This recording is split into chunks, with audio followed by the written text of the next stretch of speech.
Well, hello, and welcome to today's episode of Blank Pages, the podcast. I'm your host, Tim Pecoraro, and I'm glad you're here joining me as we continue on in this journey of building our lives daily to be better people. I've been saying a lot. It's that hashtag, better at being human, and I hope that many of you can work on that. Use that hashtag. I know I'm working on it. But I want to thank everyone for listening and recommending the show to others. And I want you to feel free to share, rate, review the show, as well as connect with me on Instagram. That's at Tim Pecoraro. And check out the link in the bio to subscribe to the email that I will begin sending out monthly at the end of the month, I believe, or the first of the next, with just a summary of all the episodes and resources I may put together, and then just share them. So I'm not going to be bombarding you with more emails and stuff with offers and all this other stuff, which they're great. But I mean, eventually I might put something in there here or there, but it's just to keep you connected, share information, and invite you into things that I may be doing or I may have heard about, know, and want to share, right? I just want to pass it along. So that's what we're going to do. So thank you, and I hope that you will join that. And I love interactions. I love communicating with people. So if you have a question, don't be afraid to DM or ask a question, or if there's something that I can help you do or connect you to, hey, I love doing that and trying to be useful and add value to you. So today's episode, this is episode 7.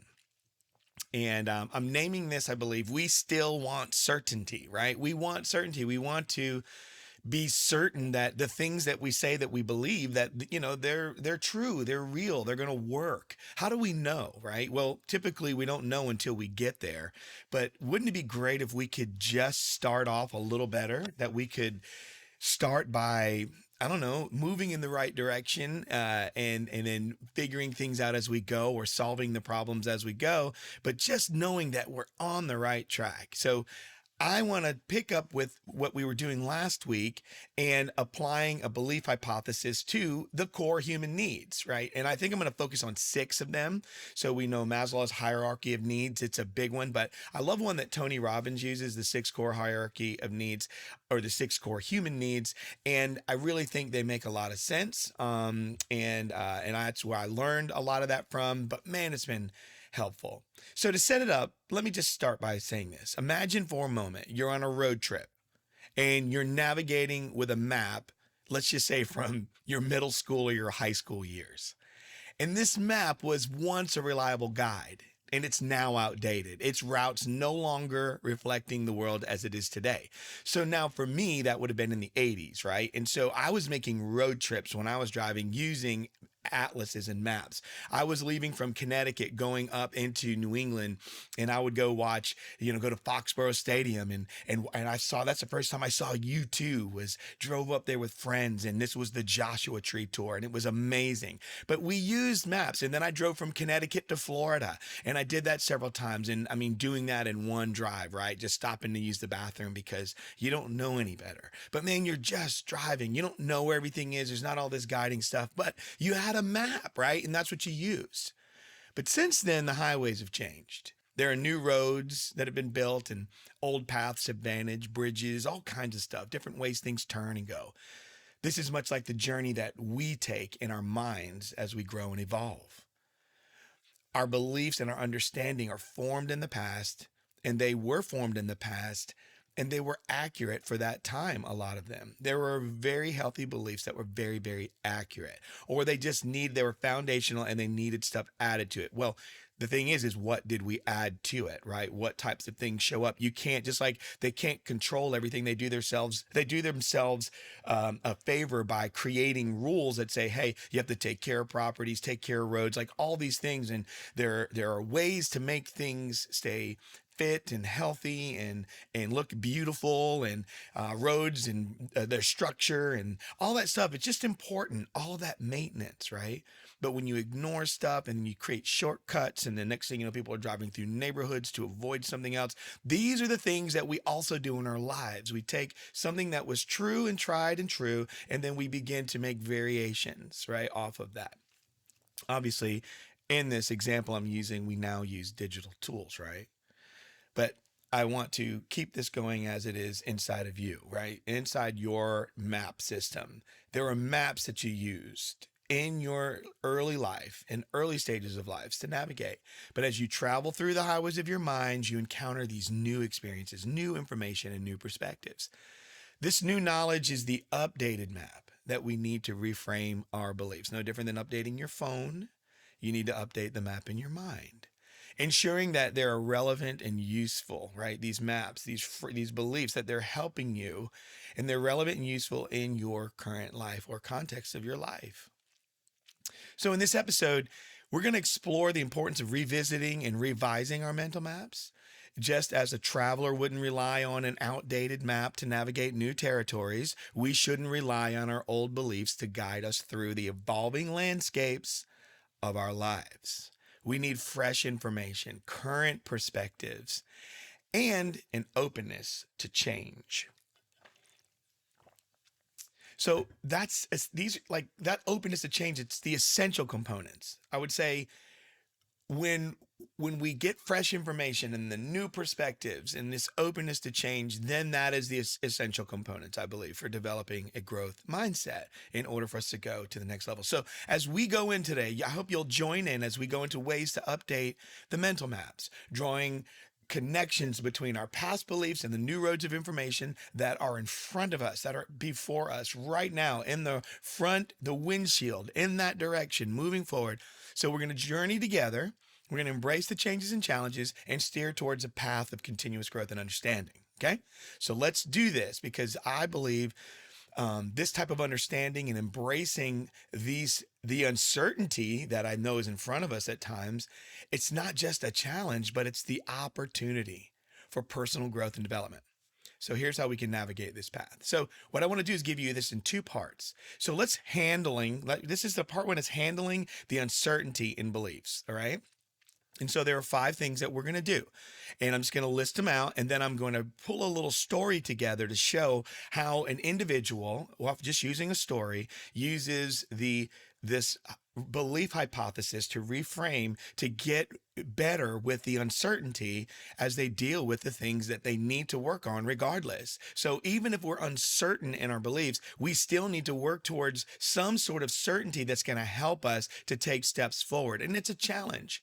So let's start there. Let's start with a simple way to help handle uncertainty in our beliefs. So number 1, we need to understand and embrace the uncertainty. That's the first one. We have to recognize that uncertainty is an inherent part of our growth process. Learning to manage it effectively is crucial for personal development, and it's about embracing the unknown and finding comfort in it. Now that's odd, but it's so true. How do we embrace the unknown and find comfort? Well, the second is we have to build confidence in small steps. So number 1, understanding and embracing uncertainty. Number 2, building confidence in small steps. Begin with small achievable steps or goals, right? And then these steps, right, help build confidence in the ability or our own ability to influence outcomes and navigate the uncertainty. So the steps that we build are going to help get confidence in our ability to influence. Now, what is influence? Influence means you have the ability to speak into something. You have the ability to affect change or to move something in a way. And you have that, right? There are things that you have some influence over, and they're around you in your life. That means they're in your control, and you can navigate that uncertainty with that. And then every small little victory is a step towards a greater self-assurance. The third, developing a resilient growth mindset. You want to cultivate a mindset that views challenges as opportunities. I mean, that's it. This challenge is the opportunity.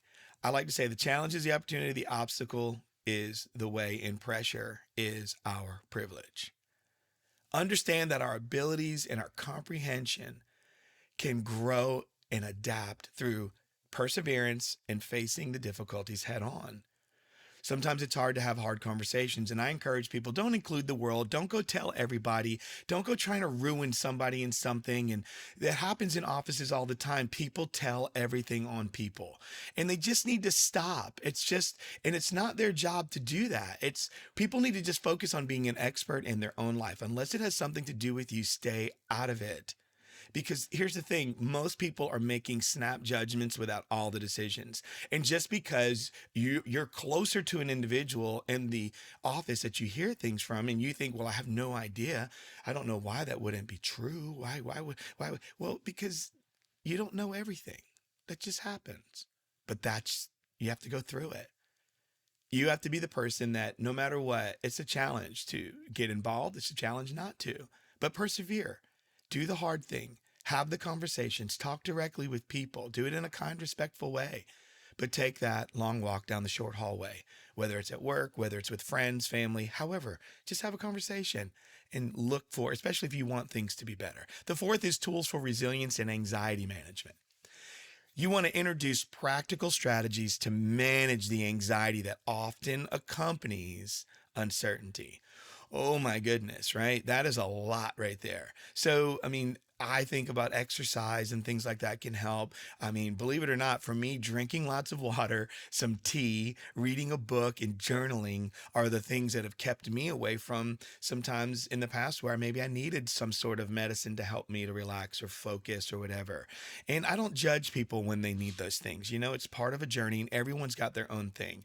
And it's okay, man. You're not broken because you need a little help, right? There's nothing wrong with that.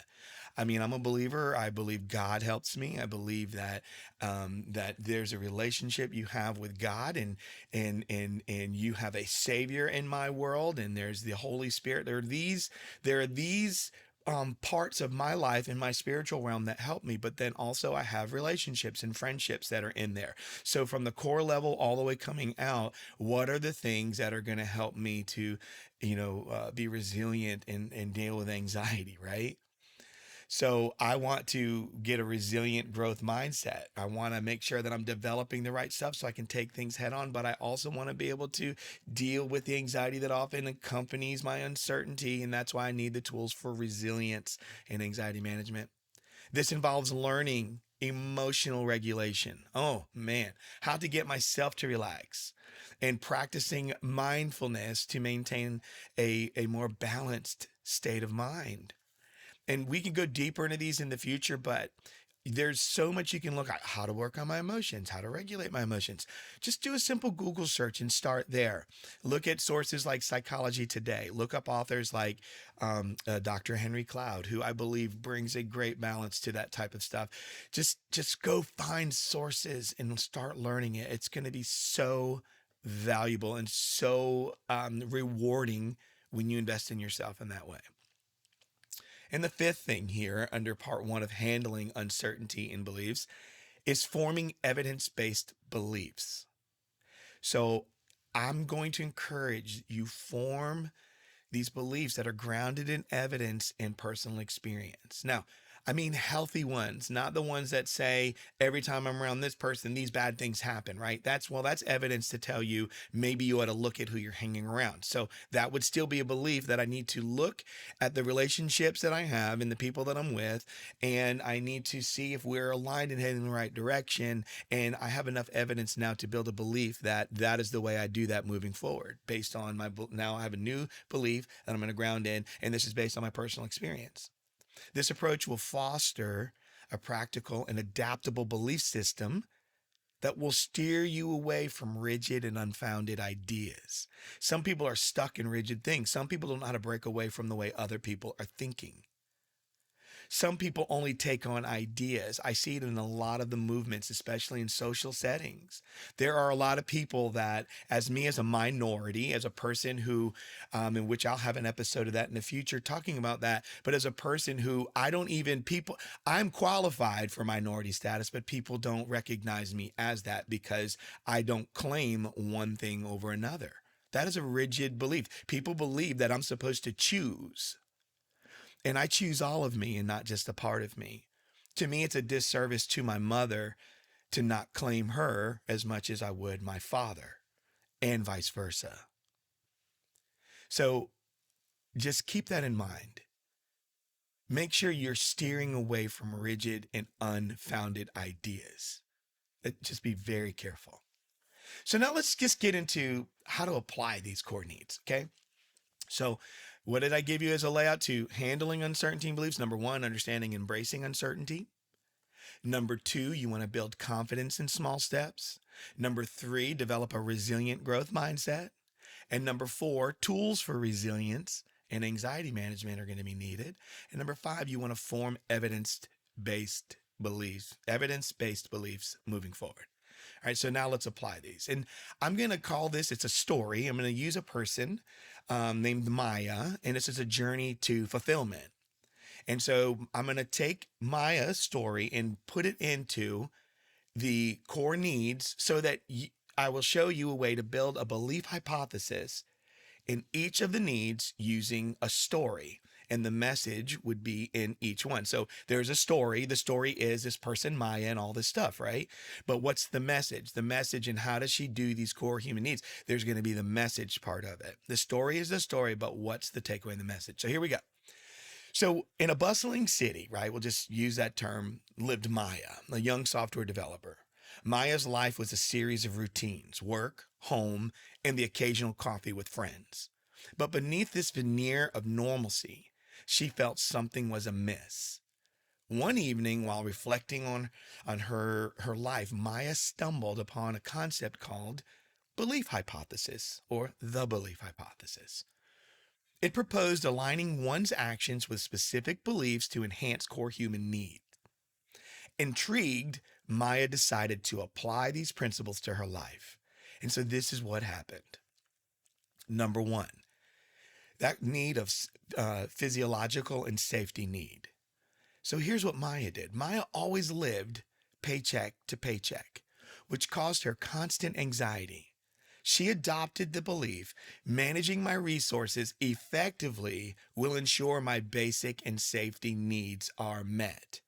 Not the one that she's been using in a framework that has been negative and keeping her where she is. That was basically, I will never get ahead because I am terrible with my resources. So instead, she's adopted the belief managing my resources effectively will ensure my basic and safety needs are met.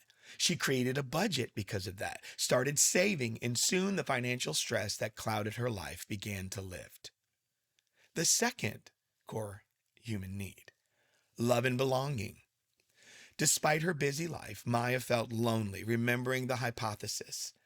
By nurturing relationships and engaging in communities, I can enhance my sense of belonging and emotional well-being. She reached out to old friends and joined a local book club. Gradually, a sense of belonging and connectedness filled her life. The third, esteem and self-actualization. And this is huge. I mean, they all are big, but this is big. I see this in coaching all the time.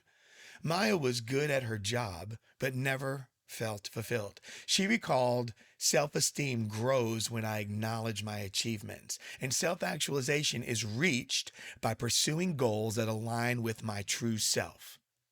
She began to take pride in her work, achievements, and she enrolled in a dance class and reigniting her long-lost passion for dance. Man, that is so cool that she is just turning it around. And just that little change in the belief. It's a statement. Yes, it's a hypothesis, but it gives you a way to engage a different way of thinking, changing your point of view, which creates a different reaction in your mind and in your person. It gets you to tap into more of the internal ability instead of needing the external influences. Okay, you have something inside you. You can do this. And then moves on to 4, certainty. This is what I mean. We're uncertain all the time. And this one rocks people. So certainty, the unpredictability of life always unsettled Maya, like everyone else. Adopting the belief, establishing routines, and having plans in place will provide a sense of security and control in my life, she thought. So she started planning her weeks, which brought a newfound sense of calm and control.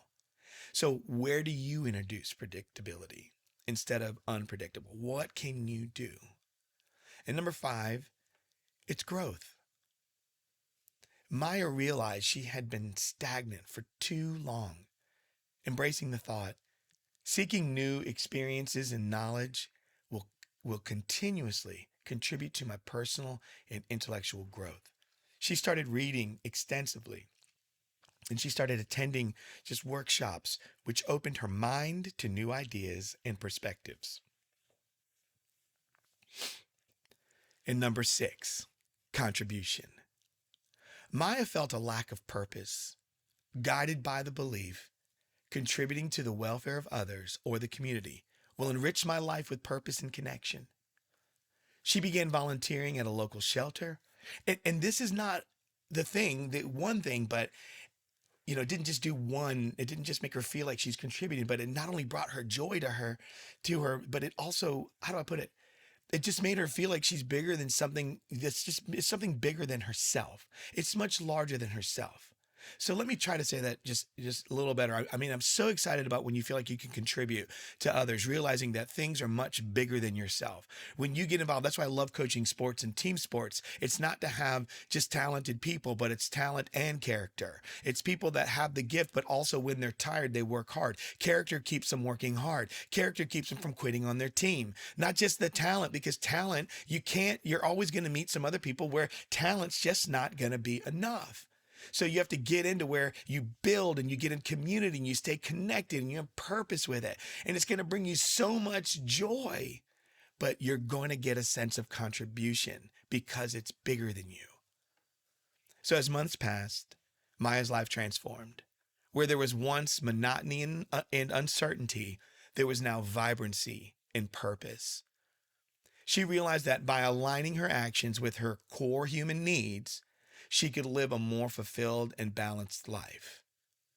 Maya's journey was a testament to the power of the belief hypothesis in transforming not just one's actions, but their entire life. The story of Maya can serve as an inspiring example of how aligning our beliefs and actions with our core human needs can lead to a more fulfilling life. Now, I'm not sure about you, but for me, navigating uncertainties of life is a journey. It's a self-discovery thing. I mean, it's part of my growth. And by understanding my core needs, and if I know I have them, other people do as well, it helps me to be more sensitive. But when I understand my core needs and aligning my beliefs and actions accordingly, then I'm able to build a resilient, adaptable, and fulfilling life. So you could do the same by you aligning your core needs and aligning your beliefs and actions accordingly. You get to build a resilient, adaptable, and fulfilling life. So I'm encouraging you to reflect on these principles, integrate them into your daily life, and witness the transformative power they can have. Embrace uncertainty, set goals, practice mindfulness, build connections, and contribute to your community. Focus on that. Focus on being that protagonist in your story and not a character and everyone else is. Be an expert in your life and not an expert in everyone else's. Be a person about your business and not about others' business. Be an empath and be caring for them. But remember, it's their life to live.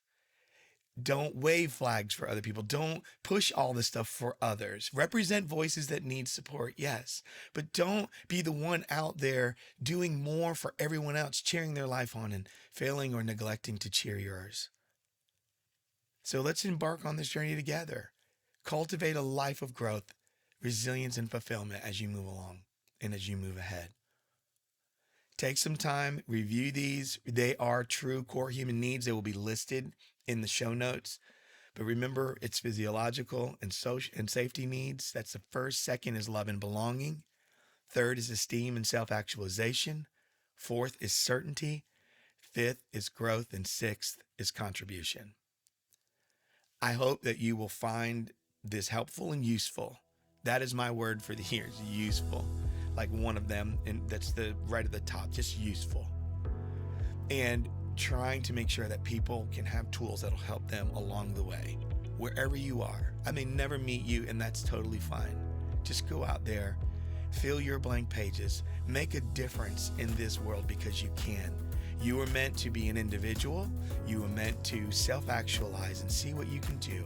And then you also there to you were put here on this earth, I believe, to make a difference in this incredible world that we get to live in. Go out there and serve others. And until next time, we'll talk soon.